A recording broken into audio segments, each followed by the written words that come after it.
Hello, listeners around the globe. I am your host, Dr.Afshan Hashmi. My friends and clients call me America's India expert. To know more about me, please visit my website, drafshanhashmi.com. Welcome, Mohammad Ali Shah, to my online book club where I love to be in conversation with authors and artists. Prince Ali is known as Bollywood's new Major Saheb, and he is son of the present Vice-Chancellor of the prestigious university, Aligarh Muslim University in UP, India, Lieutenant General retired Zameeruddin Shah and nephew of famous Bollywood star Naseeruddin Shah. How did you get this name, Bollywood's new Major Saheb Ali? Dr. Hashmi, I had served in the army before I came to Mumbai to be an actor. I was a major in the army, and by virtue of no one in the Indian film industry, in the Hindi cinema, being from the army himself, so people started calling me Major Saheb, and I guess from there it came. From there, probably people start calling me the Bollywood's new Major Saheb, though I don't know what Bollywood is. I call it the Indian film industry or the Hindi cinema. Okay. And you mentioned Mr. Naseeruddin Shah Sahab as a Bollywood actor. He's also done a lead role in a Bollywood film, The League of Extraordinary Gentlemen. So it wouldn't be wrong to call him a Hollywood star as well. Okay. Ali, please, I have seen that you have grown your beard. Is it for a new role or what it is? Yes, it's a new role, a very interesting role, which I'm doing with one of the leading directors of the Indian film industry, and it is a second lead, I would say. And since I'm just taking a start in this career, and this hard work, if you see, it is 4 months of hard work. I have to further grow it for another 1 month, and then we begin shooting for it. And I am a dedicated actor. I don't mind shaving my head off for a role if I have to. I don't mind growing a ponytail. I don't mind keeping a mustache or a long beard, different kind of beards. I have always experimented with my looks, and there's one special ability that I am gifted with, that I have, which is changing my face completely. I can disguise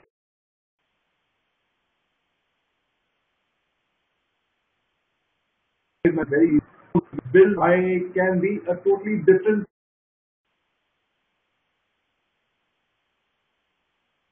person with a beard and a sleek mustache. But I chose to actually grow a real one. There's nothing like having a real beard and a real.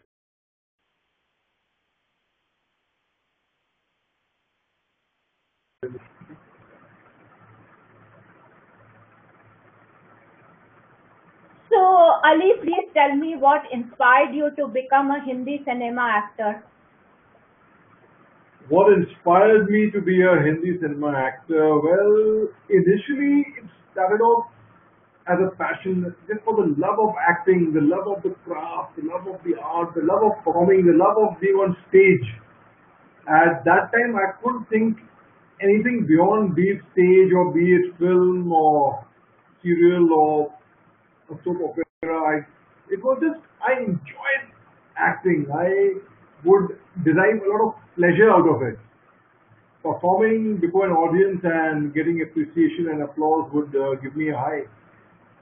And as years passed in my school days, college, I kept doing plays, kept doing theatre. I was associated with some professional theatre groups. I took training as an actor. I worked in several diploma productions of the Film and Television Institute of India at Pune. I acted in the short films, and that's where I realized that theatre would not perhaps keep my kitchen going. I would need to jump to a new medium, to films or television, and that is when I thought, let me move to Mumbai and explore the possibility, as they say. if you don't follow your dreams, if you don't take the risk of what heart tells you to do, you're taking a bigger risk by not risking anything. Dr. Hashmi. So Ali, please tell your educational background and how it helped you to enter Hindi cinema.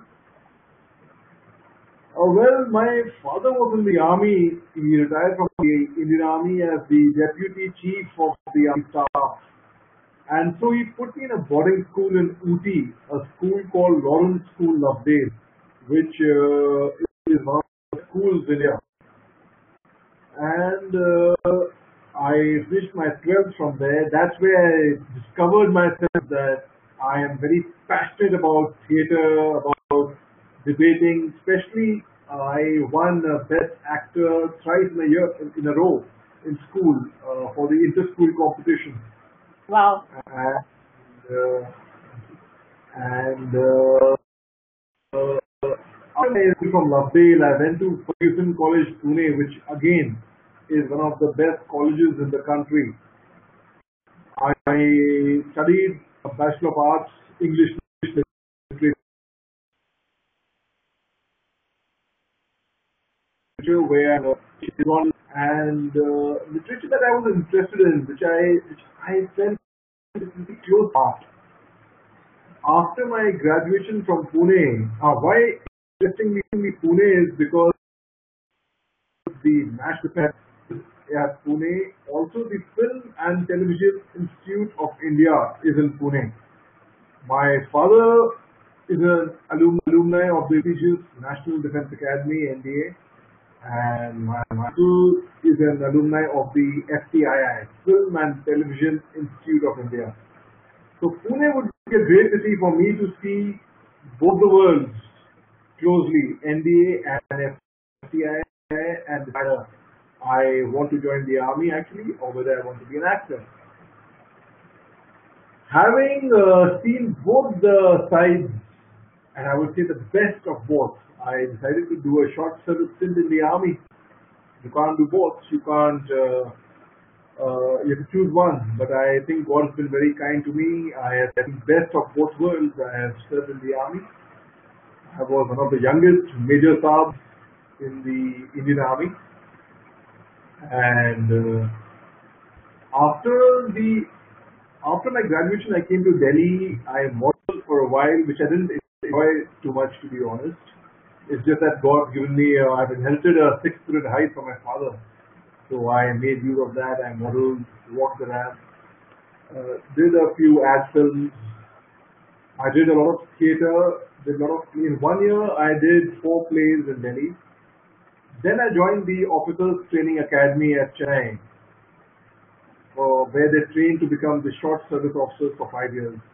Because I was prepared to go to the NSD, the National School of Drama, to train in theatre, dramatics and acting for 3 years. So where I was prepared to give 3 years of my life, I thought let me give 2 more years and join the short service commission in the army. And army would, I would have the satisfaction, respect, and the gratifying feeling of having served the country, being a patriotic person. I would also get training in horse riding and polo, deep water diving, mountain climbing, rock climbing, hang gliding, adventure sports, water sports, you name it, and the army would teach me. And I was made to understand a lot of good actors in Hollywood have actually done a stint in the army. That only toughened them up, that made them better human beings, disciplined them, made them more serious, made them realize what they were. And so I joined the army, did 5 years, and then I studied management. I went to the Indian Institute of Management at Calcutta, one of the premier B schools of the country, which can be compared with perhaps Harvard Business School. It is equal to the Harvard Business School for India. I would, in my perception, I would rate it better than that. Then I worked in Delhi with a company called Toyota Palace Limited, and then switched over to Mahindra and Mahindra the famous automobile company. With the money that I saved up while working, I bought a small apartment for myself in Mumbai, where I live now. And I go for my shoots from this apartment, and it's been a hard struggle, a hard life, but as they say, when the going gets tough, the tough get going. And being an army man, I think I'm tough enough to endure it. So that is what is regarding as far as my education is concerned. I perceive literacy to be different than education. I can have a certificate saying that I speak German, but I may not be able to speak German.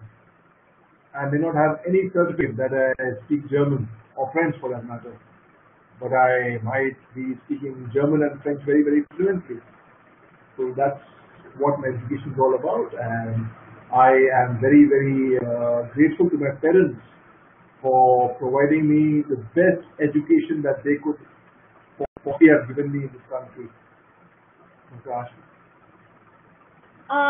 So, who are your mentors for Hindi cinema or in your life? Whom do you call your mentors?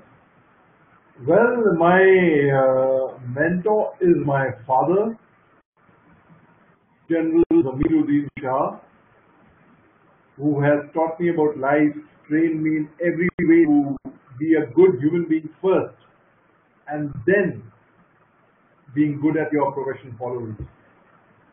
The other mentor is my father's younger brother, my uncle, Mr. Naseeruddin Shah, who has been a guiding force behind me. I've trained under him, and I'm very proud of that. I think he's the best teacher, and I'm very fortunate and lucky to have had such a great teacher. I would say not only in the country, but undoubtedly in the world, Dr. Hashmi. So, Ali, would you like to tell something else to my audience who would be listening to you and looking at your handsome face and handsome personality? Do you have something to tell them? Thank you for your kind words, Dr. Hashmi. I hope your audience also share the same feelings and sentiments as you.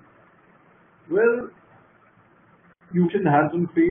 I'll tell you, I haven't taken vanity or good look very seriously. Yes, people do tell me that you are blessed with good looks, but I rather concerned as to how I act more than how I would rather look. And that's one advantage, as I told you, my ability to change my face. I can look good, I can even look bad. In acting school, they always teach us a man is as handsome as he feels and thinks he is. The same with the lady, she is as beautiful as she thinks she is. And yes, it's a fact, I do feel good about myself. And what I would like to tell your audience who are watching this interview is, I had a great job. I had a government job, having served in the army. I had a very plum corporate job, being a management graduate from a Premier B school. I gave it all up, started afresh to chase my dreams. Your dreams are not far from you. They're very close to you. Always listen to your heart. Do what your mind tells you. And just go with the flow. Just chase your dreams. Life is too short to die with regrets. You should not have any regret when you depart from this world. The material world will end. I mean, you will not take back a house with you, or you will not take back the money that you've earned with you. What one takes back is the respect, the name that you've earned, and the satisfaction that yes, you did die trying what you want to do. Whether you're successful in that or not is irrelevant. But what is most important is you've got to try. You've got to go all out. Get your dreams. You've got to live your dreams. I'll give you an example when Mr. Sachin Tendulkar came to become a cricketer. He didn't aspire to become a member of parliament or own a huge plush bungalow at the prime location in Mumbai. He just loved the sport. He just loved the game. I just love the art. I just love the craft. I love to act. It's very close to my heart. I just enjoy it. I truly love it. And people, actors have a lot of money. It's a very, very glamorous profession. Well, I would not always agree with it. Maybe film actors, yes. Theatre actors are not very rich. And acting is not always a very glamorous profession. I think it's a very non-glamorous profession. Take it seriously, and if you do it honestly and truthfully.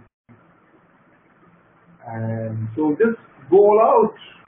Go all out. Life is too short to live it. Dr. Hashmi.